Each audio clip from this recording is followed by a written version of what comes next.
que a gente desligue também, Cris? Ô, Fábio, é assim, eu só acho que de um jeito que não dê interferência. Se ela está falando que não tem problema, por exemplo, eu estar com a câmera ligada, você tanto faz. Eu Não, que às achei que vezes era é bom melhor para você desligar as ver onde câmeras para está. não dar nenhum problema, né? Tá bom. Tá bom, eu vou Não desligar, mas eu sei. tô aqui, tá? Ah, tá. Beatriz, dá para aumentar um pouquinho ou não? Vocês não estão vendo a minha tela inteira, né? Eu vou ter que apresentar de outra forma. Só um segundo. Então, É que eu tô vendo bem pequenininha. eu tinha apresentado só uma janela, acho que por isso. Mas se não der também, vamos seguir o fluxo assim, entendeu? Eu acho que já agora vai. Tá aparecendo minha tela, né? Sim. E Tá, daí, agora eu vou. pessoal, conforme eu vou falando, eu acho que a Isabela Cobo também já assistiu essa aula mais ou menos ano passado, mas se aparecerem dúvidas, vocês vão falando também. Tá? Vão tirando, ou se vocês quiserem, no final da apresentação, tirarem as dúvidas, tanto faz para mim. Tá? Tá bom. Pessoal, boa tarde. Falar de metodologias ativas requer você fazer uma discussão por um longo período, porque é um tema muito amplo que vem sendo discutido principalmente nas 2 últimas décadas, não é um estudo recente, tá? Entretanto, eu acho que é extremamente relevante agora discutir a utilização do ensino híbrido, visto que a situação que nós estamos passando, a gente percebe que é uma ferramenta importante o acesso à internet como forma de você conciliar, né, o ensino presencial, por exemplo, e o remoto. No caso, nós estamos usando só o ensino remoto, mas vai chegar um momento que, muito possivelmente, será o ensino híbrido, tá? Pode passar, Beatriz, por favor. Aqui só tem uma breve introdução do quê? Do que são metodologias e as metodologias ativas. De maneira geral, as metodologias são grandes diretrizes. Quando você estabelece essas grandes diretrizes, o que você vai tentar definir ou delinear, né? Os processos que ocorrerão para o ensino e para a aprendizagem, eles vão ser concretizados como? Quais as estratégias que eu vou usar? Quais as abordagens? Quais as técnicas?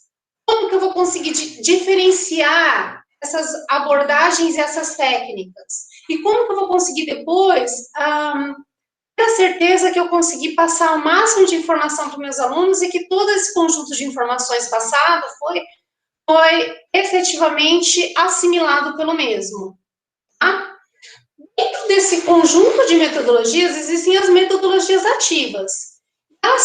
Elas são focadas principalmente na participação dos alunos. O aluno, ele é a base de qualquer metodologia ativa. Então, o professor vai ser um mediador, o aluno, ele tem o que? O papel fundamental nesse processo. Esse processo de aprendizagem vai ocorrer de forma flexível, muitas vezes interligada a um modo híbrido. É obrigado a ser híbrido? Não, não é. Mas é interessante, dentro dessa abordagem, você utilizar plataformas online, né? Porque existem muitos recursos e você viabiliza a aquisição de conhecimento em diferentes tempos, não só naquele momento que a pessoa está presencial. A junção dessas metodologias ativas com modelos mais flexíveis, os híbridos, contribuem de maneira efetiva para a solução dos soluções de problemas que nós temos hoje em dia. Como eu referi anteriormente, imagina, se a gente já não tivesse desenvolvido uma plataforma minimamente interessante, ou uma abordagem que fizesse uma previsão que você pode adquirir uma série de conhecimentos em um outro ambiente, estaríamos muito mais enrascados nos dias atuais, vocês concordam? Né? Pode passar, Beatriz, por favor. Cris, rapidinho, a gente teve um problema porque tem gente pedindo para entrar na sala e eu sou a dona da sala, tá com meu e-mail. Então, Tá bom. a Ana Carolina vai apresentar e eu vou aceitar as pessoas. Ela já vai apresentar a coisa. Desculpa. Beleza. Só um segundinho.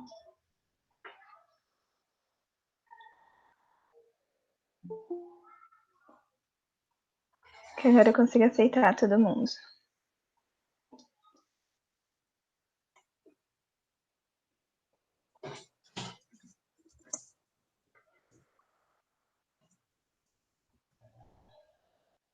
Você põe maiorzinho, por favor? É, a Bia continua? Isso é a Ana agora. Ah, então tá bom. Obrigada. Então, Oi, gente, Cris. para facilitar a Sou eu. nossa Não vida... tá bom no tamanho? Tá certinho? Tá bom, Ana, tá muito bom, obrigada. Para facilitar a Imagina. nossa vida e para a gente enxergar mais ou menos o que eu falei até agora, e para quem também não é do curso de licenciatura, porque penso eu que tem gente aqui que não é da licenciatura, né?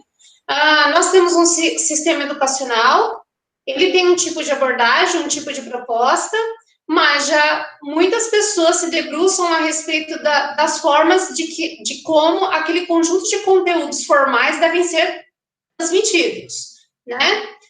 Muitas vezes essa forma de transmissão do conhecimento é passiva, ou seja, eu, professor, sou dono do conhecimento, passo aquele conjunto de informações, o aluno vai ter que assimilar tudo aquilo, né? E, de alguma forma, eu coleto esses dados de informações que os alunos supostamente aprenderam por meio de uma prova, muitas vezes testes, né? Alguma coisa desse tipo. E já existe uma reflexão há muito tempo que esses modelos devem ser superados, né? Que temos que utilizar outras estratégias para que efetivamente o aluno consiga se apropriar devidamente daquele conjunto de conhecimentos. Porque a base realmente de tudo, mesmo vocês que, não sei se todo mundo aqui do cursinho é do cursinho só ou não, mas a ideia principal é, independente de onde eu queira assimilar um conjunto de informações, um conjunto de conhecimentos a respeito de uma área específica ou de um conjunto de áreas, né, eu preciso enxergar aquilo de uma forma que ele seja transposto para a minha vida cotidiana. Eu necessito estabelecer parâmetros do tipo, ok, aprendi esse conjunto de conceitos aqui em sala de aula, né, esse conjunto de informações, e consigo enxergar a aplicação fora do ambiente da educação formal. Eu consigo ultrapassar barreiras, eu consigo ver que um conceito que eu estudei ali, ele é utilizado na minha vida cotidiana, que muitas vezes as pessoas utilizam esses conceitos sem saberem o conceito formal, mas elas têm esse conhecimento. Então, na verdade, o professor, vai fazer essa adaptação entre um conhecimento mais formal e adaptá-lo, né, para condições cotidianas. Quando você consegue transpor essas barreiras, quando você consegue fazer com que o aluno enxergue que tudo aquilo que ele aprendeu em sala de aula, ele consegue transpor para a vida cotidiana, efetivamente, ele aprendeu. E ele vai utilizar aquele conhecimento em diversas situações da vida dele, não só aquelas onde se aplica um determinado conceito. Tá? Então, diante dessa necessidade que a gente tem de mudar a perspectiva na qual nós passamos o conjunto de conhecimentos formais, existe a necessidade do estabelecimento de novos modelos, onde o quê? Onde o aluno efetivamente vai adquirir habilidades, competências e autonomia. Se vocês olharem a Base Nacional Comum Curricular, né, que é o documento que hoje em dia orienta as mais de 190 mil escolas que estão distribuídas no nosso território nacional, eles destacam especificamente quais são as habilidades que o aluno deve ter numa determinada área de conhecimento ao término de um ano letivo. Tá? Quais as competências? Qual tipo de autonomia ou, depois, findado um período do ensino fundamental 2 e do ensino médio, qual é o tipo de autonomia que ele pode ter? Ele terá, né, você desenvolvendo essas habilidades e competências. E dentro dessa necessidade de criar novos modelos, existem as metodologias ativas. As metodologias ativas, como eu falei anteriormente, ela está centrada na figura do aluno. O professor é o mentor. Ele vai, na verdade, obviamente, ter um papel importante. Ele vai avaliar aquele conjunto, aquele conteúdo que ele vai abordar, quais serão as melhores formas de abordá-lo, quais serão as melhores formas de trabalhá-lo. Entretanto, o aluno é a figura central. não o professor. E o nosso sistema educacional atual ainda é centrado em quem? No professor. O professor é a figura central. E o aluno, muitas vezes, é só o receptor da informação. E nas metodologias ativas, é o inverso. O professor tem um papel importante, mas quem tem a figura central é o aluno. Tá? Pode passar, Ana, por favor.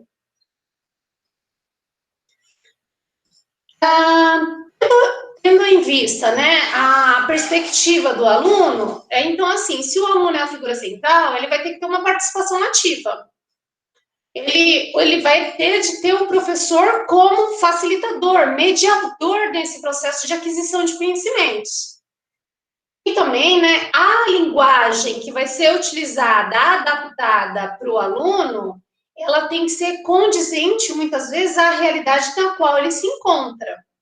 Então, não adianta, por exemplo, eu passar um conjunto de informações, mesmo conhecendo metodologias ativas, mas que elas não sejam efetivas para aquele grupo no qual eu trabalho. Então, eu trabalho com um cursinho. Eu tenho um conjunto de conteúdos programáticos que eu tenho que passar durante o ano, porque no final do ano eles vão prestar o vestibular. Entretanto, eu tenho que criar uma linguagem adaptada para atender a necessidade, a demanda daquele público, né? Não é simplesmente criar a metodologia ativa, criar um conjunto de atividades sem ter feito uma análise prévia do perfil do seu aluno. De como que está, pelo menos assim, a grosso modo, aquele grupo, para você efetivamente, dentro das atividades, né, das metodologias que você utilizou, você ter um material que seja condizente. Senão, não vai adiantar nada utilizar a metodologia ativa se você não adaptou para a linguagem do seu aluno. Isso é importante ressaltar, porque às vezes a pessoa pensa, legal, estou utilizando uma abordagem aqui, uma metodologia ativa, tipo TBL. Só que nós vamos falar rapidinho lá para frente, mas você não adaptou a linguagem do aluno, então talvez a sua ideia não forneça o resultado que você espera. Tá?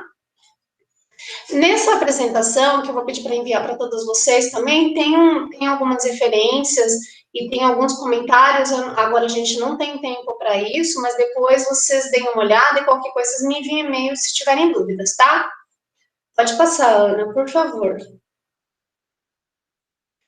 E o papel do professor também é fundamental, né? Porque ele vai orientar o aprendizado, ele vai desenhar os projetos de forma individual e coletiva, e ele também vai transmitir as informações. Eu sei que parece fugir do tema, mas para quem é da licenciatura e já passou para o 4º ano, no 3º, vocês têm na disciplina de História e Filosofia das Ciências, História e Filosofia não, Ciências do Ensino Fundamental 2, que é comigo, nós estudamos um pouco de transposição didática. A transposição didática, ela discutiu um pouco aquela questão que são 2 minutinhos, tá, gente? Do saber sábio e o saber sabido. Então, o saber sábio, muitas vezes, é aquele saber que quando a gente está no laboratório, a gente desenvolve uma pesquisa, a gente descobre um conjunto de informações e a gente publica um paper. Esse paper, muitas vezes, tem uma linguagem que só as pessoas que trabalham naquela área, muitas vezes, vão compreender. Compreender o quê? Qual era a sua pergunta naquele trabalho, as técnicas que você utilizou para desenvolver aquele trabalho e os seus resultados. Não dá, por exemplo, para eu passar esse tipo de informação para um aluno. Então, o que acontece? Esse paper é um saber sábio, eu tenho que converter para uma linguagem que seja mais assimilável para o meu público final, que é o aluno. No intermédio nessa transição, desse conhecimento científico de laboratório até a forma que eu vou passar para o aluno, muitas vezes o que acontece? A adaptação desse conjunto de conhecimentos científicos uma linguagem mais simples, que é mais simples, entre aspas, que são aquelas que vocês muitas vezes encontram nos livros de graduação e vocês estudam, certo? Vocês, quando se formam, quando vocês estudam, vocês têm uma linguagem já bem mais adaptada e mais flexível do que aquela que muitas vezes é descrita no paper. Entretanto, quando vocês estão se preparando, principalmente para serem docentes, mesmo a linguagem que está contida em livros de graduação, elas não são, muitas vezes, fáceis para um aluno, imagino, do ensino fundamental 2 ou do médio, compreenderem. Então, o professor, ele tem a função do quê? De pegar essa linguagem, que ainda é complexa, e adaptar para uma outra situação. Qual a situação? A situação onde eu consigo adaptar o que é mais relevante, o que é importante daquele conhecimento, e mostrar para o meu aluno. Olha, vou dar um exemplo concreto. Watson e Crick roubaram lá o DRX da Rosalind Franklin. Roubaram, tá? Queria destacar aqui, sacanagem. Aí eles publicaram um artigo lá do DNA. Beleza. O artigo deles era muito difícil. Mas o quê? Eles descreveram ali a dupla hélice do DNA. Os livros do ensino superior de biologia, bioquímica, tinham lá o desenho da dupla hélice, uma série de explicações. Para vocês que são que estão se formando, ainda mais quem é docente, vocês têm ainda essa linguagem e vocês têm um tipo de informação que já é adaptado do paper deles, né? Já é uma linguagem adaptada. Mas para a gente passar para o grande público, para os alunos no geral, essa linguagem ainda é muito rebuscada. Então, vocês têm um papel fundamental o quê? Dentro desse conjunto de informações que foi passado, o que é mais relevante? O que é mais importante? Ou como que eu vou trabalhar com o aluno em sala de aula para que ele perceba o que é a dupla hélice? Qual é a função do DNA? Qual a importância dele? Vocês vão criar situações, muitas vezes que devem ser trabalhadas de maneira lúdica, mesmo no ensino médio, atenção com relação a isso. Vocês vão criar uma série de estratégias para que os alunos o quê? Consigam compreender qual é a função do DNA, qual é a importância dele, quais são as bases que formam o DNA. E daí vale tudo, montar DNA com diversos tipos de materiais, cada base de uma cor, eu não sei. Tá? Mas assim, de maneira geral, muito embora as metodologias tenham o aluno na posição central, o professor é fundamental, porque é ele que vai enxergar a melhor forma de passar aquele conjunto de informações para o seu público, para o seu público, né? Para os seus alunos, tá bem? Pode passar, Ana. E dentro desses modelos que podem ser propostos, né? Existem uma série de ofertas. O importante é você pensar que a produção do aluno ela tem que ser melhorada com essas propostas. O professor também vai ter que procurar o quê? Textos atraentes ou links atraentes na net. Tem muita coisa que às vezes tem erros, porque se livros didáticos muitas vezes apresentam erros, quem dirá com essa infinidade de sites, com essa infinidade de videoaulas que estão liberadas aí na internet, você tem que o quê? Se você vai trabalhar com os alunos, textos ou videoaulas, né?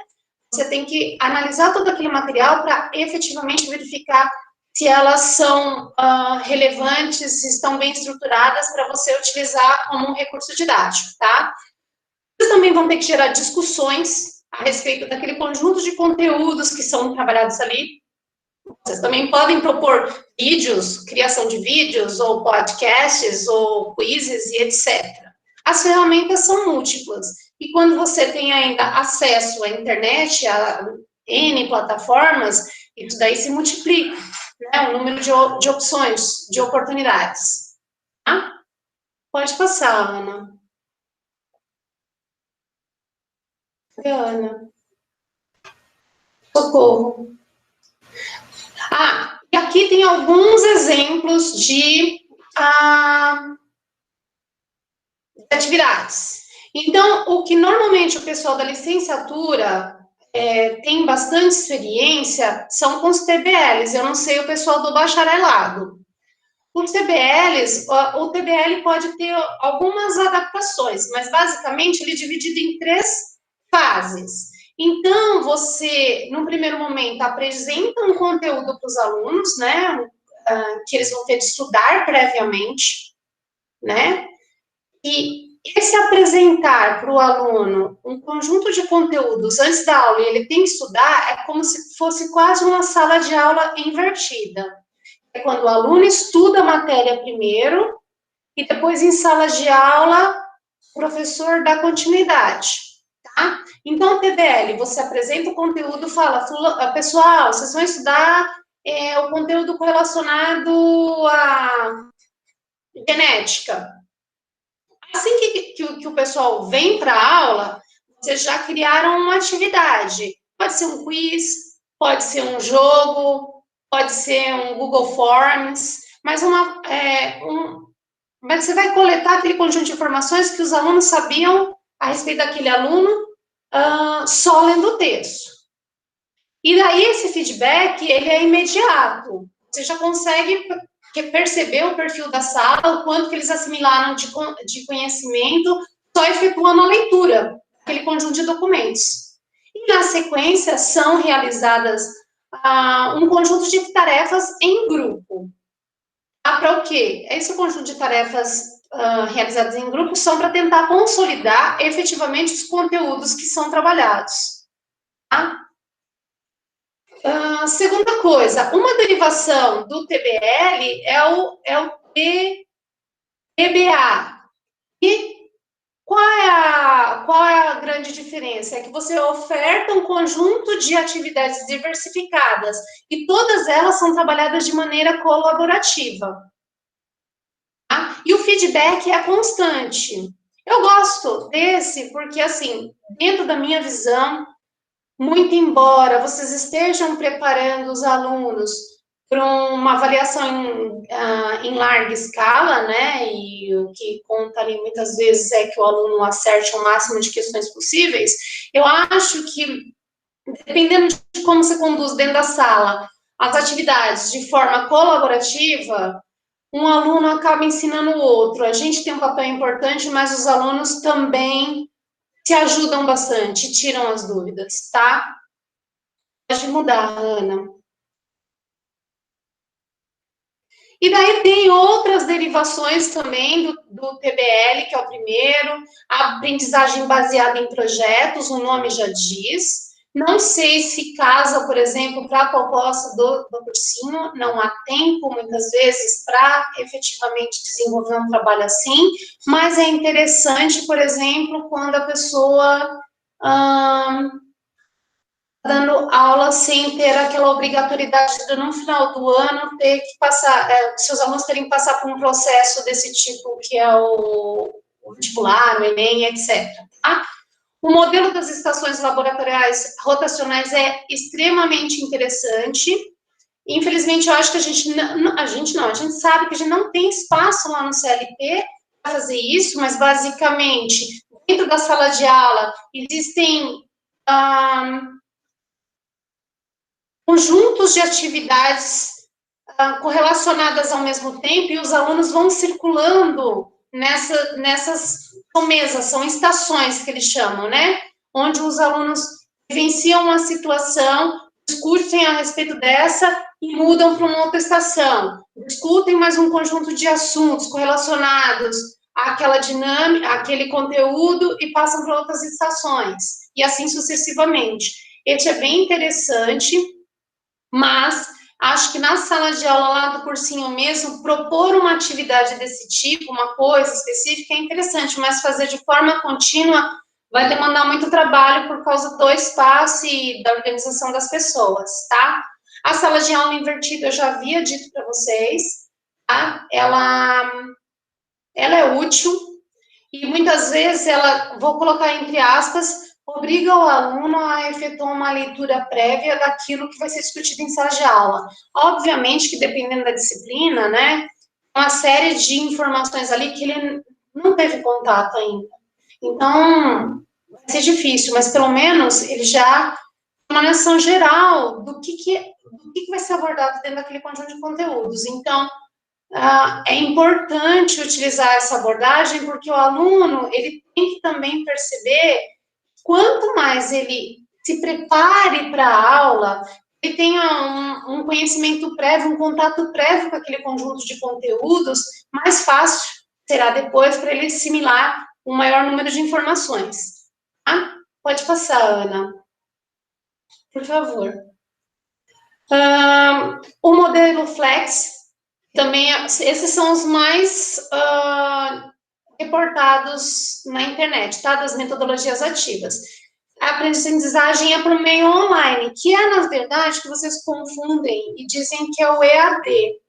O nosso trabalho, especificamente mesmo agora na universidade, não é 100% EAD, porque o modelo Flex está mais próximo disso, que é o quê? Eu insiro uma série de informações numa plataforma, tipo o Moodle, tá? Coloco lá textos, daí vocês têm que ler esse texto, estudar, e daí num horário específico eu vou estar disponível para tirar dúvidas. Vocês entendem? Então eu entro na plataforma, tenho os textos para estudar. Eu estudo esses textos, pode ter lá discussão em grupo, alguma coisa e tal, e vai ter um horáriozinho onde o professor vai lá só para tirar dúvida. Em momento algum, o professor vai estar online conversando, dando uma aula para vocês. Então, tem que tomar cuidado, às vezes, quando fala que está tendo um tipo de ensino que não é exatamente por definição ele. Tá? Tanto é que eu destaquei aqui, no modelo Flex, a aprendizagem online é o ponto fulcral. Tá? O modelo à la carte, na verdade, ele é bem livre. Para a dinâmica do cursinho, eu acho muito difícil, porque daí vocês têm que ter a certeza que todos os alunos vão ter o mesmo acesso à plataforma, aos materiais, todos eles vão estar na mesma dinâmica para estudar um determinado conteúdo, etc. Então, esses modelos, para quem vai dar aula sem ser em cursinho, eles são flexíveis. Para o cursinho, às vezes, para um conjunto de conteúdos, eu acho que tem que mais tentar utilizar alguns recursos que efetivamente você consegue num quiz, num Google Forms, ou numa discussão, ou na criação de, sei lá, vídeos curtos ou podcasts, alguma coisa assim, você consiga detectar se aquele grupo de alunos está efetivamente assimilando as informações principais correlacionadas àquele tema. Tá? Pode passar, Ana. Isso é sempre importante, bom destacar, tá? Existem até referências mais recentes, mas fato é, isso é independente de ser para o ensino ou para a nossa vida pessoal. 95%, 10% de nós conseguimos assimilar um grande conjunto de informações quando nós lemos. 20% quando ouvimos. 30% quando observamos. 50% quando vemos e ouvimos.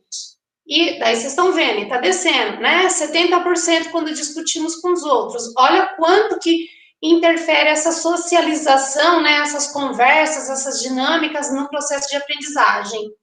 80% quando efetivamente fazemos. E 95% quando ensinamos aos outros. Mas esse ensinamos aos outros, muitas vezes, deve ser entendido como que, dentro desse contexto que eu apresentei para vocês até agora, no próprio grupo de colegas, já que todos têm já uma base correlacionada, associada àquele conjunto de conteúdo a ser discutido, entre os colegas, eles mesmos discutem e eles mesmos explicam um para os outros. E esse processo até de discutir um com o outro e construir o conhecimento junto é o mais representativo para o quê? Para a aquisição efetiva de conhecimento. Tá? Pode passar para o outro, Ana. Outra coisa importante, que vocês no bacharel não veem muito, mas isso é intrínseco no processo de aprendizagem de qualquer pessoa. Tá? A maioria das pessoas são ou visuais ou auditivas e sinestésicas. Quando a gente começa um ano letivo, quando você está com uma sala, você tem tempo e condições, você consegue identificar se, pelo menos assim, a grande maioria da sua sala é o quê? Visual, auditiva, sinestésica? você vai conseguir criar um conjunto de estratégias mais efetivo, um conjunto de abordagens mais efetivos para o seu grupo. E, da mesma forma, se você consegue detectar alguns alunos que são mais visuais, ou auditivos, ou sinestésicos, você sabe que algumas estratégias terão de ser adaptadas a eles para que ele tenha uma efetiva aprendizagem. Tá? Ali, na apresentação, por isso que eu mandei para vocês, porque a gente só tem 1 hora, né, de discussão aqui, a definição bonitinha de o que é uma pessoa visual, qual que é a principal característica, do que é uma pessoa auditiva e sinestésica. Isso não é brincadeira, isso faz toda a diferença na hora de você elaborar uma atividade, coletar e conseguir efetivamente passar o máximo de informações possível para os seus alunos, tá? Pode passar, Ana. E aí tem outras também descrições mais detalhadas com relação também aos perfis de aprendizagem dos alunos. Mas isso aqui são pequenos destaques que são interessantes para vocês depois, como professor, notarem na hora que vocês forem elaborar as atividades e qual que é o perfil da sua sala. Pode passar, Ana, por favor.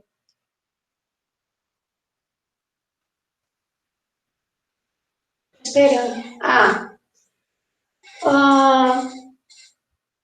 Então, quais são os benefícios de você trabalhar com metodologias ativas, né? Você vai gerar autonomia dos alunos, maior aptidão para resolver problemas. As atividades serão desenvolvidas muitas vezes de forma colaborativa, o senso crítico é refinado, existe o protagonismo, né, daquele aluno, né? Ele efetivamente está agindo a respeito daquele conteúdo, ele está refletindo a respeito daquele conteúdo, ele está vivenciando a experiência de forma diferente. Aumenta a confiança da pessoa, a confiança é tudo, vocês sabem, né? Às vezes a pessoa pode ser espetacular, mas se ela não é confiante, isso pode atrapalhar muito o desempenho dela. O aprendizado é mais envolvente, é mais integrado, é mais próximo da realidade, gera mais empatia. Por que gera mais empatia? Porque muitas vezes a gente trabalha em grupo, e trabalhando em grupo, às vezes a gente consegue perceber que, ajudando de determinada forma o colega, todo mundo chega lá, e responsabilidade e participação, né? Quando a gente trabalha em grupo, a gente tem as nossas responsabilidades e também, né, a gente dá o nosso contributo quando a gente participa de forma efetiva, tá? Pode passar, Ana, por favor. Mas as metodologias ativas e o ensino híbrido, que integra tanto a parte presencial como a parte online, ela necessita de um conjunto de ferramentas para efetivamente ser interessante. Tá? Então, ela tem que estar integrada às TICs, ela tem que estar associada à cultura escolar, né? A escola, ela tem um PPP, né? Um projeto político-pedagógico, ela tem as metas, né, a serem alcançadas, e tem que estar alinhada essa proposta do docente, essa proposta da escola, com a perspectiva também de aprendizagem dos alunos, né? O papel do professor é extremamente relevante, muito embora a figura central seja o professor, e por outro lado também, o aluno vai ter mais autonomia, vai ter um ganho de espaço, né? E também as formas de avaliação podem ser diferenciadas. Devem ser, não é podem, elas devem ser diferenciadas nesse processo. Eu enfatizo, apesar de vocês trabalharem por cursinho, mas eu acho que vocês podem repensar para os outros anos, apesar de vocês construírem o material, se de repente algumas formas de ações de algumas atividades ou trabalho de alguns conteúdos não podem ocorrer de forma mais dinâmica, né? Ao invés de criar uma apostila, por exemplo, com páginas que tenham muitos textos, talvez começar a trabalhar com os alunos desde o começo do ano, com alguns mapas mentais que resumam um conjunto de informações correlacionados àquele tema. Porque depois o próprio material que o aluno tem, ele é mais enxuto e é mais fácil que, se o aluno passa para uma segunda fase, ele conseguir fazer revisão de todo o material dele. Isso é uma ideia, né? Dentre muitas que existem por aí. Pode passar, Ana. E é interessante, eu tenho medo de falar essas coisas que o Fábio já vem daqui a pouco discutir essas coisas de bolinha com intersecção, com não sei o quê, já fico com medo. Mas olha, mas assim, vejam só, nem sei se chama gráfico, vamos falar assim, vamos fingir que o Fábio não está ouvindo, tá? Mas esse é um gráfico adaptado, vamos dizer assim, 2006. E em 2006, qual que era a previsão, por exemplo, do ensino híbrido? Olha que coisa maluca, gente. O método presencial, ele estava totalmente desconectado do virtual. E com o passar do tempo, qual que era a previsão? Ia chegar um momento que o presencial ainda seria superior ao virtual, mas já existiria uma conexão com o ensino híbrido. E qual que é a tendência no futuro? A tendência é que o presencial seja reduzido, o virtual seja ampliado, o híbrido ganhe muito espaço. Uma coisa a gente tem que considerar aqui, agora é minha opinião, tá? Eu sou a pessoa que preciso do presencial, acho que para mim não tem condições, né? Não tem condições mesmo. Mas o ensino híbrido, ele vai crescer muito, ainda mais por conta, né, dessa vivência que nós tivemos agora. Mas eu acho que ele tem que ser mais lapidado, mais elaborado, tem que existir outras ferramentas, outras propostas para que ele seja mais efetivo, né? Mas fato é, o que me preocupa muitas vezes quando eu vejo a terceira etapa aí dessa previsão, vamos dizer, é que o presencial perde espaço para o virtual. Tudo bem que o híbrido também cresceu, mas isso me preocupa um pouco. Então, a gente tem que cada vez mais tentar pensar em estratégias que sejam efetivas nesse momento do ensino híbrido, né? Nas nossas ações presenciais e no ensino híbrido sejam mais pertinentes, sejam mais relevantes, sejam mais impactantes no processo de aprendizagem do aluno. Tá? Ana, pode passar. Por favor. Aqui existem algumas definições do ensino híbrido. Tá? Não vou entrar no cerne dessa discussão. Coloquei alguns apontamentos de duas referências. O Edgar Morin, desculpa, aqui o José Manuel Morin, ele faz uma referência a respeito do ensino da educação híbrida, e o Trevisan também. Se eu não me engano, foi um dos dois que eu mandei até um livro para vocês, onde eles usam palavras que já definem esse tipo de abordagem, né?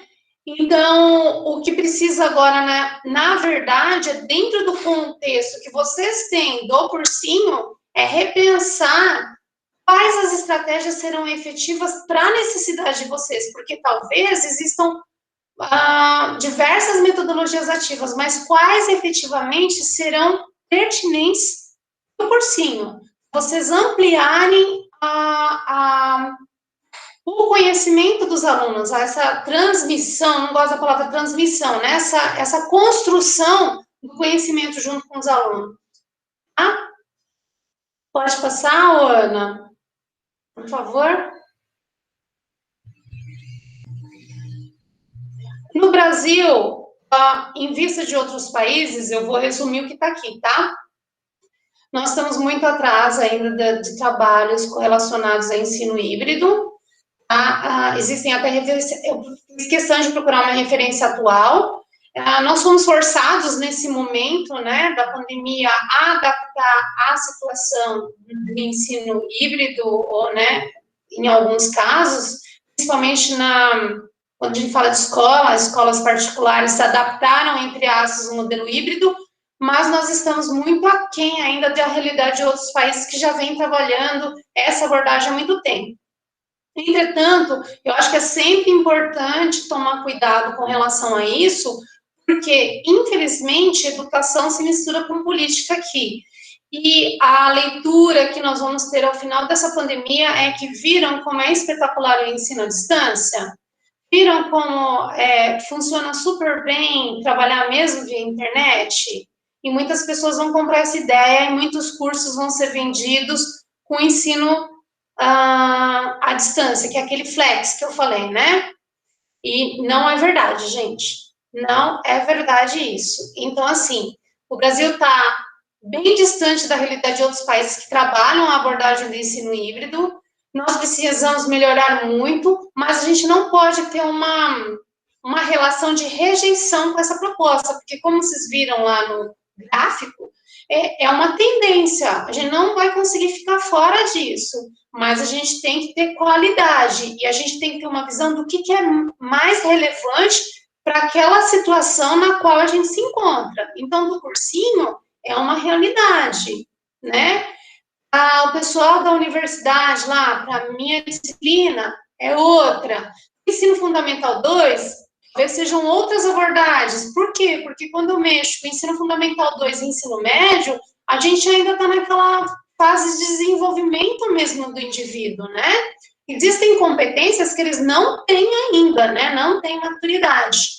Mas, pensando no cursinho, e pensando que muitas pessoas, às vezes, estão fora da escola há muitos anos, há muito tempo, a idade, etc., a gente tem que levar em consideração todos esses pontos para escolher a melhor abordagem possível. Tá? Ana, pode passar, por favor. Aí eu só peguei um destaque do ano passado, né, sobre o planejamento escolar com ensino híbrido, e daí dá um destaque lá em cima, não vou entrar no mérito disso, mas assim, eu gosto de enfatizar no primeiro ali, que é o Brasil continua com desempenho ruim e aparece entre as 20 piores colocações no ranking das 3 áreas analisadas pelo PISA. O PISA é uma avaliação internacional em larga escala que você vê o desempenho dos alunos da educação básica, né, e comparam com alunos de todo mundo, tá? Ou seja, além da situação da pandemia, do problema que nós enfrentamos, eu acho que a gente tem que pensar no ensino híbrido, mesmo no cursinho, como uma ferramenta importante para vocês incorporarem na proposta de trabalho de vocês, para o quê? Alavancar melhor desempenho.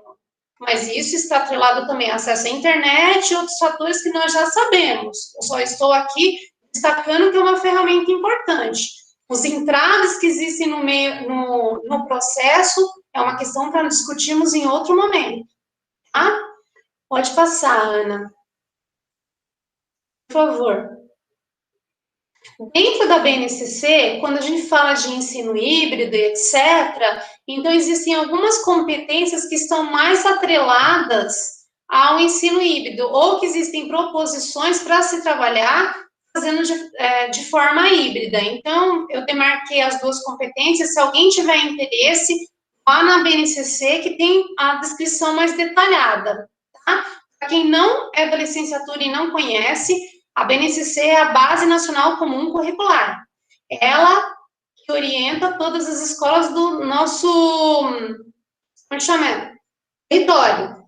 Tá? Então, ela diz assim, olha, todo mundo vai ter de estudar isso daqui, vai ter de aprender isso daqui, vai ter que adquirir essas competências e essas habilidades. Agora, se você mora na região sul, sudeste, norte, nordeste, os aspectos específicos você vai adaptar à realidade local, tá? Mas por que a BNCC existe, como existia anteriormente os PCNs? Eu acho que vocês são mais da época dos PCNs. São os parâmetros, são as bases para que todo mundo tenha, pelo menos, um conjunto de informações, um conjunto de conteúdos ofertado de maneira igualitária. Teoricamente, deveria ser, tá? Pode passar, Ana, por favor. E aqui eu só coloquei um resuminho, tá, para vocês, para depois, se alguém ficar com preguiça até de olhar os slides. Então, na educação, no ensino híbrido, né, onde estão inclusas as metodologias ativas, eu tenho uma parte presencial, uma parte online. A parte presencial em sala de aula, por exemplo, no laboratório, e online eu utilizo tecnologias digitais. O aluno vai ser o centro, né, desse processo. Entretanto, o professor é fundamental nesse processo para organizar tudo isso que nós falamos até aqui. Pode passar, Ana. Por favor. Como existe flexibilidade de tempo, então, os locais para aquisição de conhecimentos são variados, né? As TICs são fundamentais, e acho que isso daí eu já falei bastante para vocês. Pode passar, Ana. Eu acho que eu só fiz uma revisãozinha no final. E quais são os pilares, por exemplo, do ensino híbrido, né? O que eu quero efetivamente? Eu quero um aluno autônomo, né? Eu quero gerar uma aprendizagem personalizada. Daí tem toda a descrição aí, nós não temos tempo, mas tem todos os linkzinhos explicando o que eu tô falando. Passa, Ana, por favor.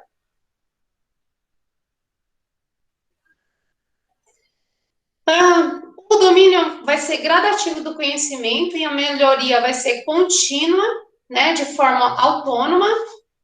Os relacionamentos, a forma de aquisição dos conhecimentos, principalmente quando é interativa, vão ser mais produtivos. Eu queria fazer um adendo aqui, gente, que mesmo antes da pandemia, eu acho que todos vocês vivenciaram ali no CLT, eu fazia rotineiramente com os alunos tipo quiz, usando várias plataformas, sabe? Às vezes antes da apresentação do conteúdo, ou depois. E mesmo eu percebia que, mesmo lá na graduação, que vocês já são mais adultos, etc., o pessoal amava, adorava quando no final da aula, no começo da aula, falava assim, bom, gente, agora peguem seus celulares, vamos responder um conjunto de questões. Lógico que estava contextualizado isso. Mas os alunos gostam, e a gente tem muitas ferramentas, e às vezes tem algumas que, apesar das limitações, dá para vocês trabalharem, mesmo no cursinho. Esqueci, usava muito o Kahoot, mas existem várias plataformas super simples para a gente trabalhar com os alunos no cursinho, e eles gostam, e os alunos são competitivos. Eu digo isso porque esses quizzes que a gente criava, era o pessoal na sala, assim, da graduação, ficava falando, eu fiquei no primeiro lugar, eu fiquei no último, que droga, por que eu errei essa questão? Nossa, demorei muito. É um jeito gostoso de se discutir algumas questões e de fixar alguns conhecimentos, etc. O que a gente necessita, na verdade, é formar outros grupos, gerar outros momentos de discussão e até mesmo difundir coisas que vocês aprenderam com outros professores, sabe, com outros colegas, ou que vocês viram em outra formação, para a gente ter mais um conjunto maior de ideias, né, para trabalhar. Pode passar, Ana.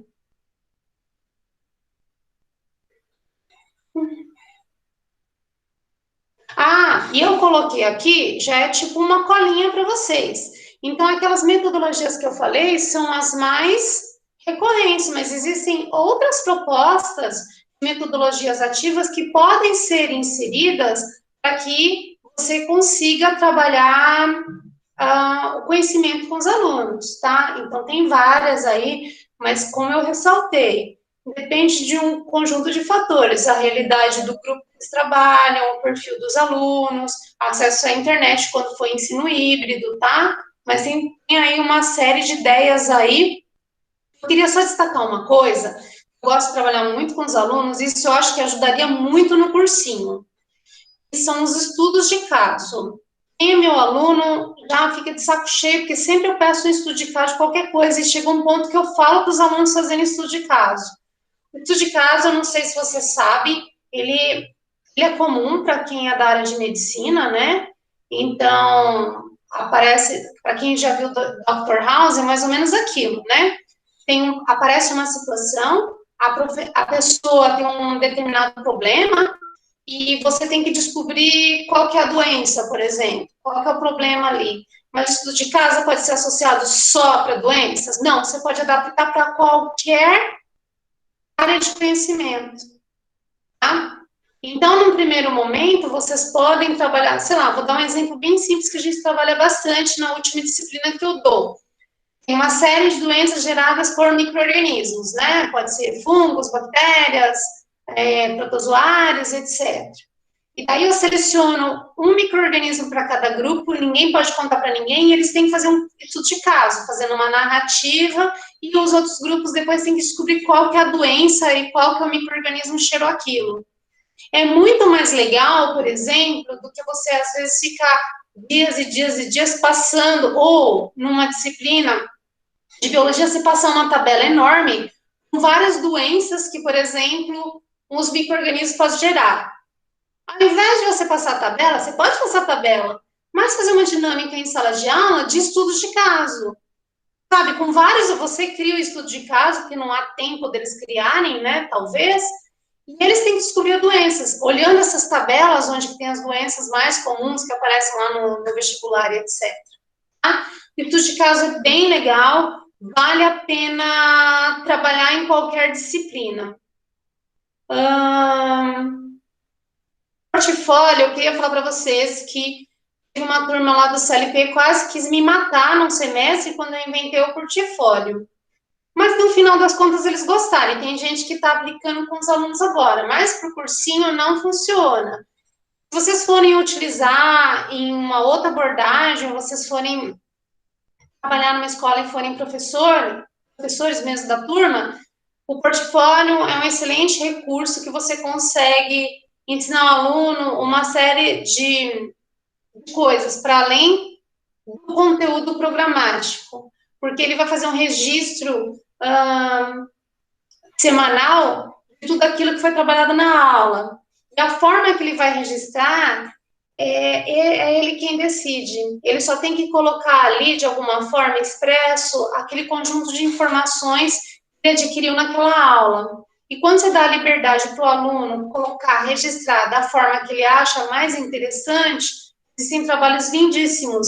E daí você vê que a forma de você assimilar um conhecimento e guardar esse conjunto de informações, a forma que se representa, são tão distintas entre as pessoas, e a gente está acostumado, desde quando a gente entra na escola, de registrar sempre do mesmo jeito, sempre da mesma forma.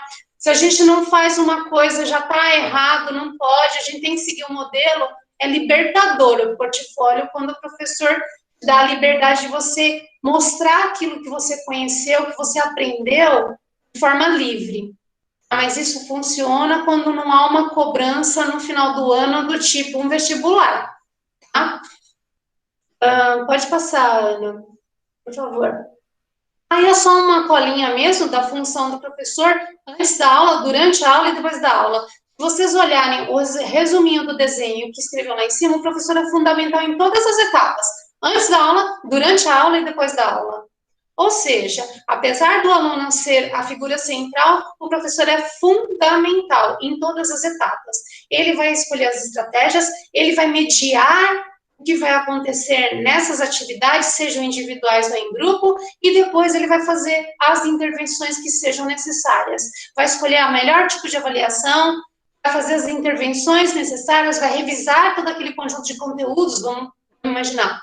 Vocês desenvolveram uma série de atividades relacionadas a um conteúdo. A maioria da sala foi super mal, desculpa lá. O problema não está com os alunos. O problema está na forma que você abordou aquele determinado conteúdo. Então, ao invés de você seguir em frente, você vai ter que regressar e tentar arrumar uma outra estratégia para trabalhar aquele conteúdo. Algum problema ali. Não estou dizendo de forma alguma que vocês não sejam bons docentes, não é isso, mas quando a maioria da turma não consegue acompanhar aquilo que você está falando, você tem que refletir, você tem que pensar se aquela foi a melhor estratégia para aquela turma, naquele momento, tá? Pode passar, Ana.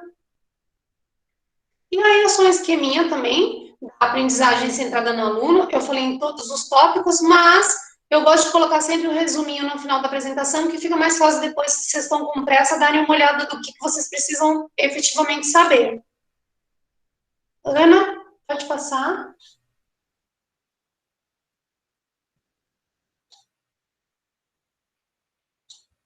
Eu acho que esse é o último, Ana. Não, já passou. Ana, esse é o último? É, né? Tá. E isso, pessoal. Eu não sei se vocês querem tirar mais alguma dúvida. E eu não sei também se eu fui clara, se era isso que vocês queriam saber.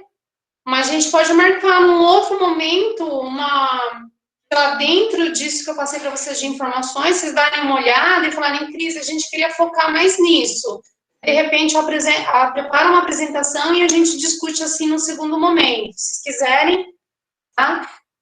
Você é suspeito. Você é suspeito. Não adianta escrever foi ótimo. Obrigada, Cris, tá? Você é suspeito. Você é meu chapa. Mas, pessoal, vocês utilizam... Ah, e mais uma vez eu queria ficar... Ah, tô lindíssima. Eu queria falar uma outra coisa. A Beatriz vai passar o livro para vocês também, tá? De ensino híbrido. Não se esqueçam, as metodologias ativas estão muitas vezes inclusas dentro do ensino híbrido. Então, é importante, nesse momento, vocês utilizarem ainda no cursinho esse recurso. Porque pode ser, eu não acredito muito, sei lá, em algum momento vocês voltem. Mas mesmo assim, não dá para lotar uma sala. Então, vocês vão ter que usar o ensino híbrido. Tá? Então, é uma opção para vocês que vocês têm que o quê? Se apropriar do conhecimento para conseguirem efetivamente utilizá-lo. Tá? E se tiver alguma dúvida, alguma coisa específica que vocês precisem, entrem em contato comigo e a gente tenta fazer uma segunda sessão. Tá? Cris, muito obrigada. Imagina, que isso, é um prazer. Alguém quer falar espero ter tirado as dúvidas principais, não sei se eu ajudei, né, mas... você também é, Isabela, é café com leite também, tá? Mas precisando de qualquer coisa, estou à disposição. Vai deixar, foi muito incrível ter você aqui, você deu uma ótima introdução, a gente vai discutir mais sobre metodologias ativas na reunião do cursinho, mas já deu um bom norte, assim, para a gente conseguir criar essa discussão entre a gente, vai ajudar bastante a gente nas aulas também. Muito obrigada. Imagina, que isso. Obrigada a vocês, tá? Boa noite. Vocês vão dar aula hoje, não vão? Sim, tem alguns professores que vão. Boa aula para vocês. Boa noite. Tá, obrigada, Fábio, pelo convite. Obrigada, pessoal. Tá? Fiquem bem, se cuidem bastante. Lembrem-se, não existe grupo de risco. Então, muito álcool gel, muita máscara, nada de festinha, nada disso. Pray to Italy e fica na rua, não, por favor, tá? Beijos. Se cuidem. Tchau, tchau. Tchau, Cris. Obrigada. Tchau. Tchau, tchau.